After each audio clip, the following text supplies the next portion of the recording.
ഇന്ന് ഞാൻ മാത്രമേ ഉള്ളൂ, അച്ഛനില്ല. ഇന്ന് ഞാൻ വന്നിരിക്കുന്നത് ഈ വീഡിയോയിൽ ഞങ്ങളുടെ മാരേജിനിട്ട ഞങ്ങളുടെ ഡ്രസ്സും കാര്യങ്ങളൊക്കെ കാണിക്കാൻ പോയാണ്. 1 വർഷമായി അന്ന് കൊണ്ടുവച്ചത് കണക്കിരിക്കുകയാണ് സാധനങ്ങൾ. എങ്ങനെ ഉണ്ടാവുമെന്ന് അറിയില്ല, തുറക്കുമ്പോഴേ അറിയുള്ളൂ അത് പൊടി പിടിച്ചിരിക്കുകയാണോ, എങ്ങനെ ഇരിക്കുക, എന്ത് കണ്ടീഷനിലാണ് ഇരിക്കുന്നതെന്ന് നമുക്ക് ഒന്നിച്ച് കാണാം. അപ്പോൾ ഫസ്റ്റ് ഞങ്ങൾ ക്രിസ്ത്യൻസാണ്. അപ്പം എനിക്ക് പണ്ടേ ഭയങ്കര ഇഷ്ടമായിരുന്നു, എൻ്റെ ഭയങ്കര ഒരു ആഗ്രഹമായിരുന്നു വെഡ്ഡിങ്ങിന് ഗൗൺ ഇടണമെന്നുള്ളത്, വൈറ്റ് ഗൗൺ ഇടണമെന്നുള്ളത് ഭയങ്കര ആഗ്രഹമായിരുന്നു. അപ്പം അങ്ങനെ വൈറ്റ് ഗൗണാണ് ഞങ്ങളുടെ വെഡ്ഡിങ്ങിൻ്റെ. പിന്നെ അത് കഴിഞ്ഞിട്ട് മന്ത്രകോടി എന്ന് പറഞ്ഞിട്ട് സാരി തരും, അതുകൊണ്ട് അതൊരു റെഡ് കളറായിരുന്നു. പിന്നെ ഈവനിങ് റിസപ്ഷൻ, പിന്നെ തലേന്നൊരു റിസപ്ഷൻ ഉണ്ടാവും ഞങ്ങളുടെ ഇവിടെയൊക്കെ, ഞങ്ങളുടെ ട്രിവാൻഡ്രം ഏരിയയിൽ. തലേന്നുള്ള റിസപ്ഷൻ പെണ്ണിൻ്റെ വീട്ടിൽ വെച്ചായിരിക്കും, അതായത് എൻ്റെ വീട്ടിൽ വെച്ചായിരുന്നു. വീട്ടിലും മണ്ഡപം, ഓഡിറ്റോറിയം അങ്ങനെയൊക്കെ ആവും. അത് എൻ്റെ വീട്ടിൽ വെച്ചായിരുന്നു ഫംഗ്ഷൻ. ചെറിയൊരു ഫംഗ്ഷനായിരുന്നു, വലിയ ഒരുപാട് പേരെയൊന്നും കൂട്ടിയിട്ടല്ല, ചെറിയൊരു ഫംഗ്ഷൻ. അത് എന്ന് വെച്ചാൽ ചെറുക്കൻ്റെ വീട്ടിൽ നിന്ന് പെണ്ണിൻ്റെ വീട്ടിലോട്ട് വരുന്ന ഒരു ചടങ്ങുണ്ട്. കല്യാണത്തിന് തലേന്ന് സാരി കൊണ്ടുവരിക എന്ന് പറയും. അങ്ങനെ അവർ വന്നതായിരുന്നു. അപ്പോൾ അതിന് വേണ്ടിയിട്ടൊരു കുഞ്ഞ് ഫംഗ്ഷനായിട്ട്, ചെറിയൊരു ഫംഗ്ഷൻ, ഞങ്ങളുടെ ഫാമിലിയിലുള്ളവർ മാത്രമായിട്ട് ഇൻക്ലൂഡ് ചെയ്ത് ചെറിയൊരു ഫംഗ്ഷനായിരുന്നു ഉണ്ടായിരുന്നത്. അപ്പോൾ അതിനിട്ട ഡ്രസ്സും വെഡ്ഡിങ് ഡ്രസ്സും റിസപ്ഷൻ ഡ്രസ്സും എല്ലാം കാണിച്ചു തരാം നിങ്ങൾക്ക്. പിന്നെ എൻ്റെ പ്രൈസും കാര്യങ്ങളൊന്നും എനിക്കതിന് ഓർമ്മയില്ല, ഓർമ്മയുള്ളത് ഞാൻ പറഞ്ഞുതരാം. ഓക്കെ,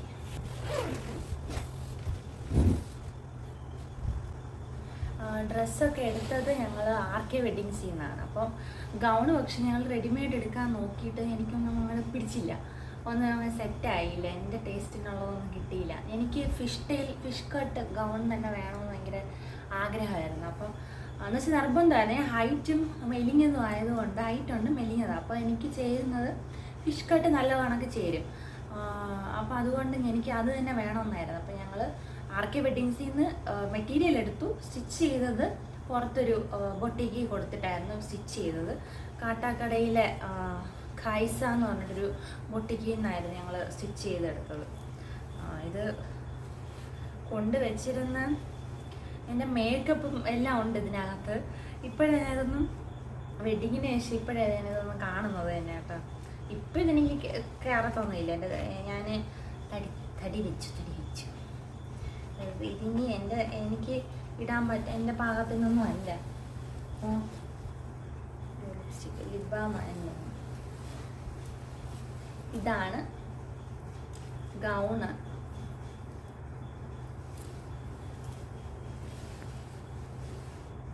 ഫിഷ് കട്ടാണ് ഇത്, ഫിഷ് ടൈൽ, മെർമെയ്ഡ് കട്ടോ അങ്ങനെ എന്താണ്ട് പറയുന്നതിനെ, അതാണ് ചെയ്തത്. കഴുത്തിലൊരു സ്വീറ്റ് ഹാർട്ട് കൊടുത്തിട്ട് യോക്ക് പോർഷൻ വരെ ഈ മെറ്റീരിയൽ താഴോട്ട് പ്ലെയിൻ ആയിരുന്നു. ഇതായിരുന്നു ഞങ്ങളുടെ വെഡ്ഡിങ്ങിൻ്റെ ഗൗൺ. പിക്ചർ ഞാൻ സൈഡിൽ കൊടുത്തേക്കാം, ഈ സൈഡിൽ കൊടുത്തേക്കാം. ഫുൾ പിക്ചർ ഉണ്ടാവോ? ഉണ്ട്. ഓക്കെ, അപ്പോൾ പിക്ചർ ഞാൻ ആ സൈഡിൽ കൊടുത്തേക്കാം. ഇതാണ് ഞങ്ങളുടെ ഗൗൺ. ഇതിപ്പോൾ എനിക്ക് പാകമല്ല, എൻ്റെ കൈ ഇത്രയും കയറുന്നുണ്ട്, ബാക്കി അങ്ങോട്ട് കയറുന്നില്ല.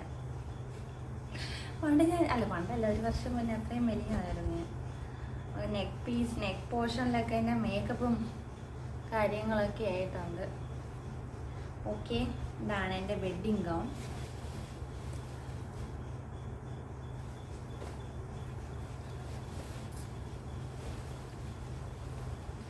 ഇത് കാണിച്ചു തന്നിട്ട് ഞാൻ മടക്കി അതിനുള്ളിൽ തന്നെ അങ്ങ് വെക്കാം, അപ്പോൾ അല്ലെങ്കിൽ എനിക്ക് പിന്നെ പണിയാവും. എൻ്റെ വെയിൽ തലയിൽ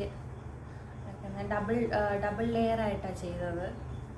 ഇത് ഞാൻ കുറച്ച് സമയം വെച്ചിരുന്നുള്ളൂ. അത് കഴിഞ്ഞിട്ട് ഞങ്ങളൊരു ചെറിയ ഡാൻസ് ഒക്കെ കളിച്ചായിരുന്നു. അപ്പം അതിന് വേണ്ടിയിട്ട് ഇച്ചിരി ഡിസ്റ്റർബായിരുന്നു. അപ്പോഴേക്കും ഇത് ഊരി മാറ്റി. അല്ലാതെ കുറച്ച് സമയം ഇത് യൂസ് ചെയ്തിട്ടുള്ളൂ. അതായത് രാവിലെ ഒരുങ്ങിയപ്പോൾ വെച്ചു, അത് കഴിഞ്ഞിട്ട് ഒരു വെഡ്ഡിങ്ങിന് ഫുള്ള് പള്ളിയിൽ ഫുൾ ടൈം വെച്ചിട്ടുണ്ടായിരുന്നു. പക്ഷെ ഇതിൻ്റെ ആവശ്യമില്ലായിരുന്നു, ചുമ്മാ വെച്ച് എല്ലാവരും വെക്കുന്ന ഫോട്ടോയും ഞാൻ കാണിച്ചു തരാം. ഈ വെയിലിട്ട ഫോട്ടോ, വെയിൽ വയ്ക്കാണ്ട് ഫോട്ടോ എടുത്തത് സിംഗിൾ ഫോട്ടോ ഉണ്ടോയെന്ന് അറിയില്ല. അച്ഛൻ്റെ ഡ്രസ്സ് ഞാനകത്ത് കാണിക്കുന്നില്ല കേട്ടോ, അത് ഇൻക്ലൂഡ് ചെയ്യണോ? വേണമെങ്കിൽ ഞാൻ അടുത്തൊരു ചെറിയ ഷോർട്ട് വീഡിയോ ആണെങ്കിൽ ചെയ്തേക്കാം. ഓക്കെ, അച്ഛൻ്റെ ഒരു ഡ്രസ്സ് കാണിച്ചു തരാം. ഓക്കെ, അടുത്ത് ഇതായിരുന്നു എൻ്റെ മന്ത്രകോടി സാരിയാണേ. മന്ത്രകോടി എന്ന് പറഞ്ഞു കഴിഞ്ഞാൽ കല്യാണത്തിന് ചെറുക്കൻ ഇങ്ങനെ തലയിൽ കൂടി ഇങ്ങനെ വെച്ച് തരും. അതാണ് മന്ത്രകോടി. ഇതാണ് എൻ്റെ പല്ലു പോർഷൻ വന്നിട്ട്. ഇതാണ് എൻ്റെ സംഭവം. ഇങ്ങനെയാണ് ഇതിൻ്റെ ബോഡി പോർഷൻ വരുന്നത്. ഇങ്ങനെ വരും. ഇത് എനിക്ക് സാരി സെലക്ഷൻ അങ്ങനെ കുറവാട്ടോ. എനിക്ക് വലിയ പിടുത്തമില്ല സാരി മേഖലയുമായിട്ട്. അപ്പോൾ ഞാൻ സെലക്ട് ചെയ്തതാണത്. എനിക്ക് ചേർന്നോന്നറിയില്ല, എൻ്റെ സ്കിൻ ടോണിന് ഇതങ്ങ് മാച്ചായോ എന്ന് വലിയ ഇതില്ല. എന്നാലും കുഴപ്പമില്ലായിരുന്നു, വലിയ ബോറായില്ല. ഇതായിരുന്നു സാരി. മന്ത്രകോടി ആയിട്ട് ഇങ്ങനെ തലയിൽ വെച്ച് തരും. ഇത് ഉടുത്തിട്ടുള്ള ഫോട്ടോയും ഞാൻ ഇവിടെ വരും. ഓക്കെ, അപ്പോൾ ഞാനിത് ഉടുത്ത സമയത്ത് അച്ഛൻ ജുബ്ബയാണ് കേട്ടോ, ഈ കളറ് സെയിം എൻ്റെ തന്നെ സെയിം സാരിയുടെ കളറിൽ ജുബ്ബ ഇട്ടു. അതിങ്ങനെ നോർമലി എല്ലാം ഇടുന്നതല്ല കേട്ടോ. ഇവിടെ ഞങ്ങളുടെ അവിടെ ചെറുക്കൻ ഒരേ ഡ്രസ്സ് തന്നെ, പെണ്ണിന് മാത്രമേ സാരി മാറ്റുന്ന ചടങ്ങ് ഉള്ളൂ. നോർമലി അങ്ങനെയാണ്. ഞങ്ങൾ പിന്നെ ചെറിയൊരു ചേഞ്ച് വരട്ടെ എന്ന് വിചാരിച്ച് ചെറുക്കനും അങ്ങ് മാറ്റിച്ചു ഡ്രസ്സ്. ജുബ്ബയും മുണ്ടും ആയിരുന്നു അശ്വയുടെ ഡ്രസ്സ്. സെയിം എൻ്റെ സാരിയുടെ സെയിം കളറിൽ. ഞങ്ങളുടെ ഒരു ഫോട്ടോ ഞാൻ ഇവിടെ കൊടുത്തേക്കാം. ഇത് കൊടുത്തിട്ടുള്ള അശ്വയ്ക്ക് നല്ല രസമുണ്ടായിരുന്നു. അശ്വയ്ക്ക് ഇഷ്ടപ്പെട്ടു. സാധാരണ ഇങ്ങനത്തെ സാധനങ്ങളൊന്നും ഇഷ്ടപ്പെടുന്നതല്ല പുള്ളിക്ക്. അശ്വയ്ക്ക് ഇത് ഇഷ്ടപ്പെട്ടു. പക്ഷേ ഫോട്ടോസൊക്കെ നല്ല അടിപൊളിയായിട്ട് വന്നു. ഇത് പക്ഷെ ടൈം കുറച്ച് പോയി. ഞങ്ങൾക്ക് അങ്ങനെ ഒരുപാട് ഫോട്ടോസ് എടുക്കാൻ ടൈം കിട്ടിയില്ല. ഞങ്ങൾ ഈ ഉടുക്കുന്നതിൻ്റെ തിരക്കിലും അങ്ങനെയൊക്കെ ആയതുകൊണ്ട് വേറെ ഫോട്ടോസ് എടുക്കാനുള്ള ടൈം കിട്ടിയില്ല. ഇനി ഇതിൻ്റെ ബ്ലൗസ് ഞാൻ കാണിച്ചു തരാം.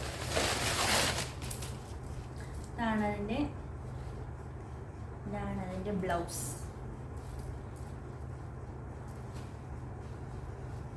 ഇതെനിക്ക് എൻ്റെ ഇത് 7 അയലത്ത് പോലും ഇതെൻ്റെ ദേഹത്ത് കയറത്തില്ല ഇനി.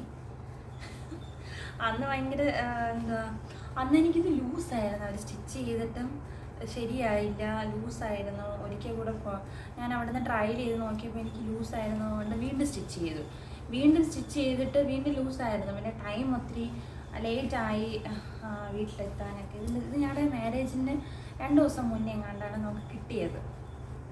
ഇതാണ് അതിൻ്റെ ബാക്ക് പോർഷൻ.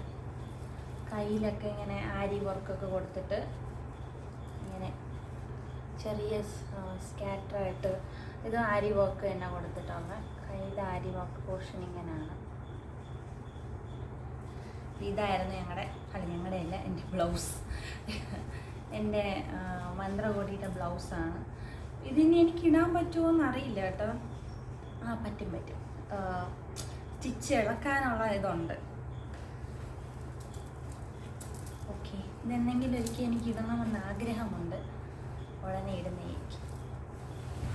ഓക്കെ, ഞാനിതൊക്കെ ഒന്ന് തിരിച്ച് കയറ്റിക്കോട്ടെ, അല്ലെങ്കിൽ കുഴഞ്ഞു പോകും ഞാൻ. ഓക്കെ, അപ്പോൾ അത് കഴിഞ്ഞു. ഇത്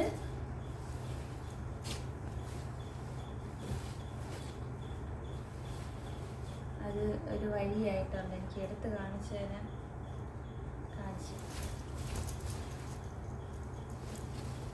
കണ്ടോ?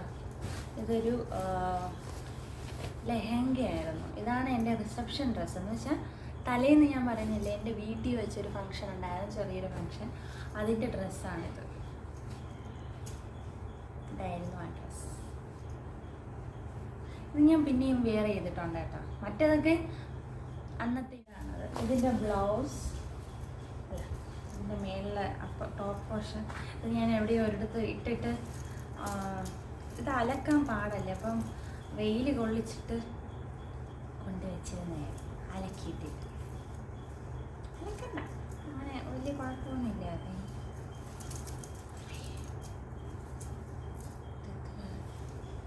ഇതിൻ്റെ പിന്നിലൊരു വലിയ കഥയുണ്ട്. റിസപ്ഷന് ഞങ്ങൾ റെഡിയായി വെച്ചാൽ മേക്കപ്പ് ചെയ്യാനുള്ള പാർലറിൽ നിന്ന് ചേച്ചിയൊക്കെ വന്നു. മേക്കപ്പൊക്കെ ചെയ്ത് കഴിഞ്ഞ് ഈ സാധനം ഇടാൻ നോക്കിയിട്ട് പറ്റുന്നില്ല. ഇതിപ്പോൾ പൊളിച്ചെടുത്തിട്ടുണ്ടെന്ന് തോന്നുന്നു, എനിക്ക് ഓർമ്മയില്ല കേട്ടോ. എന്ന് വെച്ചാൽ ഇവിടെ ഒരു ഇതുണ്ട്, സിബുണ്ട് കണ്ടോ. ഈ സിബ് ഇട്ടിട്ടാണ് ഇത് ഇടേണ്ടത്. ഞാൻ എല്ലാ ഡ്രസ്സൊക്കെ ഇട്ട് കഴിഞ്ഞു, മേക്കപ്പ് ചെയ്തുകൊണ്ടിരിക്കുകയായിരുന്നു. ഇട്ട് കഴിഞ്ഞിട്ട് എനിക്കിത് കൂട്ടാൻ പറ്റുന്നില്ല, ഇതിവിടെ സ്റ്റക്കായി, ഇതിനിടയിൽ സ്റ്റക്കായിരിക്കുകയാണ്. ഇപ്പോഴും അങ്ങനെ തന്നെ ഇരിക്കുന്നത്. അപ്പോൾ എന്നിട്ട് പിന്നെ എൻ്റെ ഒരു ആൻറ്റി ഉണ്ടായിരുന്നു. ആൻറ്റി എന്ത് ചെയ്തു, സ്റ്റിച്ച് ചെയ്ത് തന്നു എനിക്ക്. സ്റ്റിച്ച് ചെയ്ത് ഇങ്ങനെ ഞാൻ എനിക്ക് കയറ്റാൻ പറ്റുന്നില്ല. എന്ന് വെച്ചാൽ ഇത് ഈ ഭാഗം ഇച്ചിരി ടൈറ്റായിട്ടിരിക്കാൻ കണക്കിന് ലൂസല്ലല്ലോ, ടൈറ്റായിട്ടേ ഇരിക്കുകയുള്ളൂ. അത് സ്റ്റിച്ച് ചെയ്ത് കഴിയുമ്പോൾ ഭയങ്കര ടൈറ്റായിരുന്നു. എങ്ങനെയൊക്കെയോ ഞാൻ വലിച്ചിറക്കി കുറേ കഷ്ടപ്പെട്ടു ഇതിൻ്റെ പുറകിൽ. അത് ഇട്ടതിന് ശേഷം മേക്കപ്പ് ചെയ്തോളൂ കേട്ടോ. ചേച്ചി പറഞ്ഞു ഇത് സ്റ്റിച്ച് ചെയ്തിട്ടതിന് ശേഷം മേക്കപ്പ് ചെയ്യാം എന്ന് പറഞ്ഞ് വെയിറ്റ് ചെയ്തു മേക്കപ്പ് ചെയ്യാണ്ട്. ഓക്കെ, അപ്പോൾ ഇതിട്ടിട്ടുള്ള ഫോട്ടോയും. ഇനി ഇതിനൊരു വെയിലുണ്ടായിരുന്നു. ഇതാണ് അതിൻ്റെ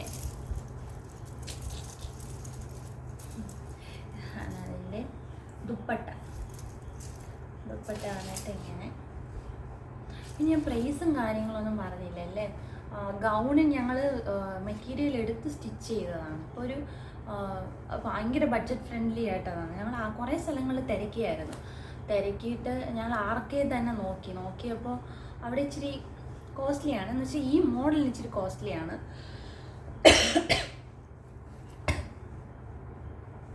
ഈ മോഡൽ ഇച്ചിരി കോസ്റ്റ്ലി ആയിരുന്നു. അപ്പോൾ അവിടെ നിന്ന് ഞങ്ങൾ മെറ്റീരിയൽ മാത്രമേ എടുത്തുള്ളൂ, സ്റ്റിച്ച് ചെയ്യാൻ കൊടുത്തില്ല. എന്നിട്ട് ഞങ്ങളാണ് ഇങ്ങനെ കുറേ ബൊട്ടിക്കുകളും കാര്യങ്ങളൊക്കെ ഇങ്ങനെ നോക്കി കണ്ടുപിടിച്ചതാണ് ഈ ഖൈസ എന്ന് പറഞ്ഞിട്ട്. കാട്ടാക്കട എന്ന് പറയുന്ന സ്ഥലത്താണ് ഈ ഖൈസ ബൊട്ടിക്കുള്ളത്. ഭയങ്കര നല്ല രസമാണ്, നമ്മൾ പറയുന്ന രീതിയിൽ ചെയ്തു തരും. അവിടെ ഞങ്ങൾ മോഡലൊക്കെ ഞാൻ കാണിച്ചു കൊടുത്തു. അപ്പോൾ അവർ ചെയ്തു തന്നത് ഒരു സ്റ്റിച്ചിങ്ങും എല്ലാം കൂടെ, മെറ്റീരിയലും സ്റ്റിച്ചിങ്ങും കൂടെ ഒരു 15Kയുടെ ഉള്ളിലേ ആയുള്ളൂ, 15,000-നുള്ളിൽ. പക്ഷെ ഞാൻ ബാക്കി എല്ലായിടത്തും അന്വേഷിച്ചതിനെ അപേക്ഷിച്ച് ഇത് ഭയങ്കര അഫോർഡബിൾ റേറ്റാണ്. എന്ന് വെച്ചാൽ ബാക്കി ഡ്രസ്സുകളൊക്കെ നോക്കുമ്പം എനിക്ക് എല്ലാത്തിനും ഇച്ചിരി ആ റേഞ്ചൊക്കെ വരുന്നതും.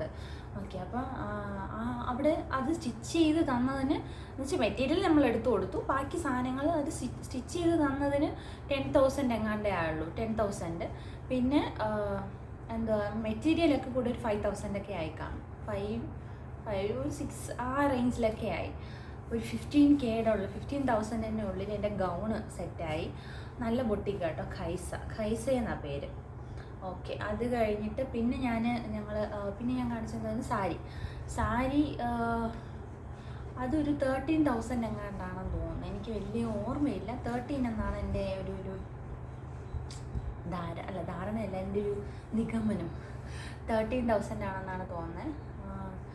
അത് ഇവിടെ അമ്മയ്ക്കും അവിടെ അമ്മയ്ക്കൊന്നും ഇഷ്ടപ്പെട്ടില്ല. ഷീജ അമ്മയ്ക്കും ലില്ലി അമ്മയ്ക്കൊന്നും വലിയ പിടിച്ചില്ല സാരി. എന്നിട്ടും എനിക്കിഷ്ടപ്പെട്ടു എന്ന് വിചാരിച്ച് അവരെടുത്ത് തന്നതാണ്. പക്ഷേ എനിക്ക് സാരീനെ പറ്റി വലിയ ധാരണയില്ലാത്തതുകൊണ്ട് ഞാൻ കണ്ടതിൽ ഏതെങ്കിലും ഒരെണ്ണം അങ്ങ് എടുത്തുന്നേ ഉള്ളൂ. എന്ന് വെച്ചാൽ എല്ലാവരും എടുക്കുന്ന ഒരു മെറൂൺ ഷെയ്ഡ് മാത്രമല്ല വേറെ എടുക്കുന്നവരുണ്ട്. മന്ത്രകോടി എന്ന് പറയുമ്പോൾ ഞാൻ കൂടുതലും കണ്ടിട്ടുള്ളത് ഈ മെറൂൺ ഷെയ്ഡിലൊക്കെയാണ്. ആ ഒരു ഇതിൽ വെച്ചിട്ടാണ് ഞാൻ ആ മെറൂൺ എടുത്തത്. പക്ഷേ എനിക്ക് എൻ്റെ സ്കിൻ ടോൺ അത് ചേർന്ന് എത്രത്തോളം സ്യൂട്ടായെന്ന് എനിക്ക് പിന്നെ കുഴപ്പമില്ലായിരുന്നു, വലിയ ഇങ്ങനെ ബോറൊന്നും അല്ലായിരുന്നു. പക്ഷെ അങ്ങനെ വാവ് എന്ന് പറയുന്ന ആ ഒരു ഫാക്ടർ ഇല്ലായിരുന്നു, അത് മിസ്സായിപ്പോയി. വേറെ എന്തെങ്കിലും കളർ എൻ്റെ സ്കിൻ ടോണിന് മാച്ച് ആവുന്ന എന്തെങ്കിലും ഒരു കളർ എടുത്താൽ മതിയായിരുന്നു. അതെൻ്റെ സെലക്ഷനായിപ്പോയി, അതുകൊണ്ട് എനിക്കൊന്നും പറയാൻ പറ്റിയില്ല. ഓക്കെ, അത് കഴിഞ്ഞിട്ട് പിന്നെ കാണിച്ച ഈ സാധനം, ഇതും 13,000 എങ്ങാണ്ടാണ്. പക്ഷേ എനിക്ക് ഞാൻ അന്നേരം ഇത് എടുത്ത സമയത്ത് അങ്ങനെ വലിയ ഐഡിയ ഒന്നും എനിക്ക് പോയില്ല. എനിക്ക് പക്ഷേ ഹാഫ് സാരി സെറ്റുകളൊക്കെ അങ്ങനത്തെ ഇഷ്ടമായിരുന്നു. അപ്പം തലേയിൽ നിന്ന് അതിട്ടിരുന്നാലും കൊള്ളാമായിരുന്നു. അപ്പം ഞാനത് ഇടയ്ക്ക് ഞാനതിങ്ങനെ ആലോചിച്ചു, അതിട്ടാൽ മതിയായിരുന്നു. ഓക്കെ, അടുത്ത് കാണിക്കുന്നത് ഇതെൻ്റെ എൻഗേജ്മെൻറ്റ് ഡ്രസ്സാണ്. എൻഗേജ്മെൻറ്റ് ഡ്രസ്സ് 2 എണ്ണം ഉണ്ട്. തൽക്കാലം ഇവിടെ ഒരെണ്ണേ ഉള്ളൂ. മറ്റത് അങ്ങ് എൻ്റെ വീട്ടിൽ കിടക്കുകയാണ്. അപ്പോൾ ഇതാണ് എൻ്റെ എൻഗേജ്മെൻറ്റ് ഡ്രസ്സ്. ഒരു അനാർക്കലി സെറ്റാണ്. എനിക്കിത് ഭയങ്കര ഇഷ്ടമാണ്. എൻ്റെ ഫേവറേറ്റ് കളറാണ്. എന്തോ ഇതെനിക്ക് ഭയങ്കര ഇഷ്ടമായി ഡ്രസ്സ്. ഇത് ഇടുമ്പോൾ ഭയങ്കര കോൺഫിഡൻസാണ് എനിക്ക്. ഭയങ്കര ഇഷ്ടമാണ് എനിക്ക്. ഇതൊരു 4000 എങ്ങാണ്ട റേറ്റ്. ഇത് ഞങ്ങൾ രാമചന്ദ്രയാണോ പോത്തീസാണോ എന്ന് എനിക്ക് ഡൗട്ടുണ്ട്. അതിലേതോ ഇതിപ്പോഴും എനിക്ക് കണക്കാണ്. കാരണം അന്ന് ഇച്ചിരി ലൂസായിരുന്നു. ഞാൻ ബാക്കിൽ കെട്ടുണ്ട് ഇതിന്. പിന്നെ ഒരു പ്രശ്നം പറ്റിയത് ഈ സിബ് ഇതിനകത്ത് ഉണ്ടായിരുന്നതല്ല, പിന്നെ പിടിപ്പിച്ചതാണ്. അതിനൊരു കഥയുണ്ട്. എന്ന് വെച്ചാൽ ഞാൻ എൻഗേജ്മെൻറ്റിൻ്റെ ബ്രൈഡ്സാണ് ചെയ്തത്. ബാക്കിലോട്ട് ബ്രൈഡ്സ്. അത് ഫ്രണ്ടിലോട്ട് ഇട്ട് കഴിഞ്ഞാൽ കുളമായി പോകും. അപ്പം ഇത് ആദ്യത്തെ എൻ്റെ ഡ്രസ്സാണ്. ഇത് ഇട്ടതിന് ശേഷമാണ് ഞാനത് ചെയ്തത്. ഇത് ഹെയർ സ്റ്റൈൽ ചെയ്തത്. ഹെയർ സ്റ്റൈൽ ചെയ്ത് കഴിഞ്ഞിട്ട് പിന്നെ എനിക്കിത് ചേഞ്ച് ചെയ്യണം. അവർ ഇവിടെ നിന്ന് ഒരു വേറൊരു ഡ്രസ്സ് കൊണ്ടുവരും. ആ ഡ്രസ്സിലോട്ട് നമ്മൾ ചേഞ്ച് ചെയ്യണം. ചേഞ്ച് ചെയ്യുന്ന സമയത്ത് ഇതെനിക്ക് മാറ്റാൻ പറ്റുന്നില്ലായിരുന്നു. അവിടെ നിന്ന് അവർ പറഞ്ഞു ഇത് ഇച്ചിരി ടൈറ്റാണ്, എങ്ങനെ ഊരിയാലും എന്ന് വെച്ചാൽ മുടി ഫ്രണ്ടിലോട്ടിട്ട് കഴിഞ്ഞാൽ മുടി കുളമാവും, മേക്കപ്പ് പോവും, എല്ലാം പോവും. മേക്കപ്പ് പിന്നെ എല്ലാം പോയായിരുന്നു. ഭയങ്കര ചൂട് സമയമായിരുന്നു, എല്ലാം ഒലിച്ചു പോയി. ഓക്കെ, അപ്പോൾ അത് വേറെ. അപ്പം ഇത് മേളിലോട്ട് ഊരാൻ പറ്റത്തില്ല. അതുകൊണ്ട് എന്ത് ചെയ്തെന്ന് വെച്ചാൽ മറ്റേ ഡ്രസ്സ് ഇടാൻ സമയമായപ്പോൾ ഇതിനെ കട്ട് ചെയ്താണ് നമ്മൾ എടുത്തത്. കട്ട് ചെയ്തപ്പോൾ എൻ്റെ ചങ്ങൊന്ന് പൊടിഞ്ഞു പോയി. കട്ട് ചെയ്തിട്ട് എൻ്റെ ഒരു ആൻറ്റി ഉണ്ട്, സ്റ്റിച്ച് ചെയ്യുന്നതാണ്. ആൻറ്റി ചെയ്തു തന്നതാണ്. ആൻറ്റി ശരിയാക്കി തന്നു. അങ്ങനെ എനിക്ക് ഇപ്പോഴും ഇടാൻ പറ്റുന്നുണ്ട്. അതാണ് ഈ സാധനം. ഇതെനിക്ക് ഭയങ്കര ഇഷ്ടമാണ് ഈ ഡ്രസ്സ്. ഭയങ്കര കാണുമ്പോൾ ഇടുമ്പോൾ ഭയങ്കര കോൺഫിഡൻസാണ്. ഓക്കെ, ഇനി ഒരു ഡ്രസ്സോടെ ഉള്ളൂ കാണിക്കാൻ. അതൊരു വമ്പൻ ഡ്രസ്സാണ്. അതെങ്ങനെ ഞാൻ കാണിച്ചു തരുമെന്ന് എനിക്കറിയില്ല. എൻഗേജ്മെൻറ്റിൽ ഇനി എനിക്കുണ്ടായിരുന്നത് ഒരു ലെഹങ്കയാണ്. ലെഹങ്ക സെറ്റ് നൈസാണ്. ആ കളർ എല്ലാവർക്കും ഭയങ്കര ഇഷ്ടപ്പെട്ട ഒരു കളർ. ഈ ഒരു കളറാണ്, വേറൊരു കളറാണ്. അതിൻ്റെ ഫോട്ടോ ഞാൻ സൈഡിൽ കൊടുത്തേക്കാം. എല്ലാത്തിൻ്റെയും ഞാൻ ഇട്ട ഫോട്ടോ സൈഡിൽ കൊടുത്തേക്കാവേ. ഇത് ഊരാൻ പറ്റുന്നില്ല ഗൈസ്. കീറി എടുത്തു കഴിഞ്ഞാലൊരു പ്രശ്നമുണ്ട്.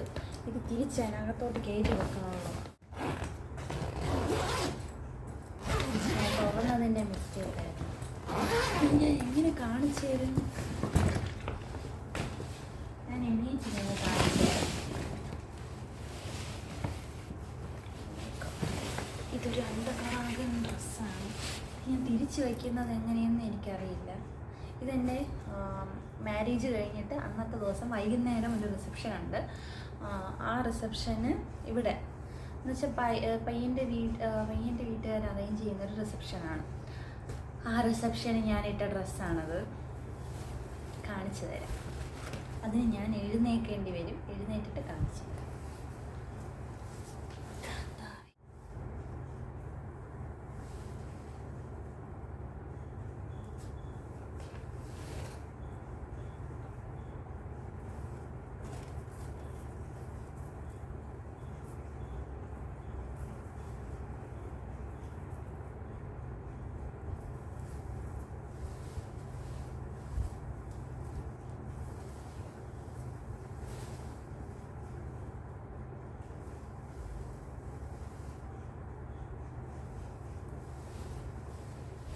ഓക്കെ, കണ്ടല്ലോ എല്ലാവരും. ഇതാണ് ആ ഡ്രസ്സ്. ഭയങ്കര വെയിറ്റാണ്, ഭയങ്കര ഹെവിയാണ്. അത് ഫുള്ളും സ്റ്റോൺ വർക്ക് ചെയ്തൊക്കെയാണ്. അത് സ്റ്റോൺ വർക്കാണ്, പക്ഷെ ഹാൻഡ് കൊണ്ട് ചെയ്തിട്ടുള്ള സാധനമാണ്. പൊക്കി ഞാൻ കിതയ്ക്കുന്നു. ഓക്കെ, അപ്പോൾ ഈ ഡ്രസ്സ് നിങ്ങൾ കണ്ടല്ലോ. ഭയങ്കര ഹെവിയാണ് ഈ സാധനം. അന്ന് ഇടുമ്പോൾ പ്രശ്നമില്ല, കയ്യിലെടുക്കുമ്പോൾ മാത്രമേ ഉള്ളൂ ഹെവിനെസ് തോന്നുന്നത്. ബാക്കിലൊക്കെ ഇങ്ങനെ ഓട്ടയും കാര്യങ്ങളൊക്കെ ആയിട്ട്, അല്ല ഓട്ടയല്ല, കഴുത്തിൻ്റെ ഭാഗത്ത് ഇതിവിടെ ഇങ്ങനെ വരും. ബാക്കി ഓപ്പണാണ്. താഴോട്ട് ഇങ്ങനെ നമുക്ക് ഷേപ്പിനനുസരിച്ച് കെട്ടി വെക്കാൻ പറ്റും. ഇതിന് ഷേപ്പ് അടിക്കേണ്ടി വന്നില്ല. അതിൻ്റെ കറക്റ്റ് എന്ന് വെച്ചാൽ നമുക്ക് ബാക്കിൽ ഇത് ചെയ്യാൻ പറ്റും, അതുകൊണ്ടാവും. ഇത് അന്ന് മാത്രമേ ഞാൻ ഇട്ടിട്ടുള്ളൂ.